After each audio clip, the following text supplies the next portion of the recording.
बात करते हैं कश्मीर की। कश्मीर इस समय बहुत चर्चा में है। अब क्या कारण है कश्मीर को लेकर?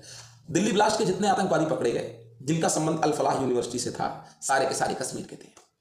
अच्छा, हाँ। दूसरी बात, आपको बताऊं, इस देश में कश्मीर को लेकर अगर सबसे बड़ा पाप किसी ने किया तो पंडित जवाहरलाल नेहरू ने। इसमें भी उनकी गलती। हाँ, समझिए कैसे। दोस्तों, देश में आजादी के बाद 500 से अधिक रियासतें थी।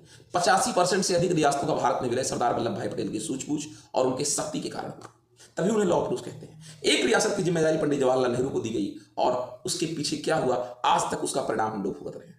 आपको बताऊं कि कश्मीर के भारत में विलय के लिए तब तक पंडित जवाहरलाल नेहरू तैयार नहीं हुए जब तक कश्मीर के राजा हरि सिंह इस बात को मान नहीं गए कि भारत में विलय के बाद कश्मीर का प्रधानमंत्री, उस समय मुख्यमंत्री नहीं प्रधानमंत्री हुआ करता था, पंडित जवाहरलाल नेहरू के मित्र शेख अब्दुल्ला होंगे।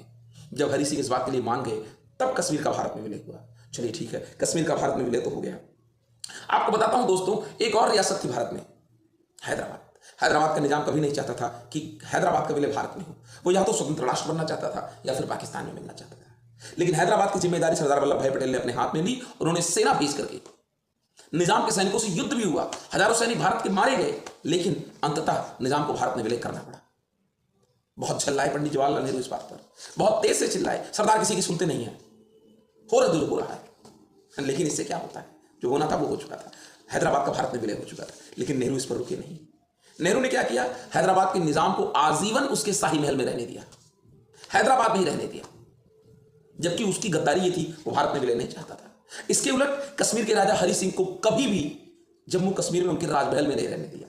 जम्मू कश्मीर तो छोड़िए, जम्मू कश्मीर में घुसने नहीं दिया राजा हरि सिंह को। यह थी नेहरू की नीति। हिंदुओं को लेकर यह सोच थी नेहरू की।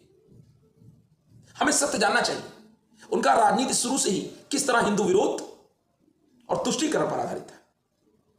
मैं किसी जाति धर्म को बीच में नहीं करना चाहता, लेकिन इस देश में जो ये भेद का बीज बोया गया, इसके जिम्मेदार कहीं ना कहीं पंडित जवाहरलाल नेहरू है। मैं तो पुस्तकें पढ़ता हूं तो मुझे खतरा होता है। मैं आपको बताऊं, राजा हरि सिंह की मृत्यु भी बंबई में हुई। उनको उनके पैतृक निवास, उनके राजमहल में अंतिम शव यात्रा तक नहीं निकलने दिया गया। ये कांग्रेस की राजनीति थी। फिर मिलेंगे नए मुद्दे पर। जय हिंद।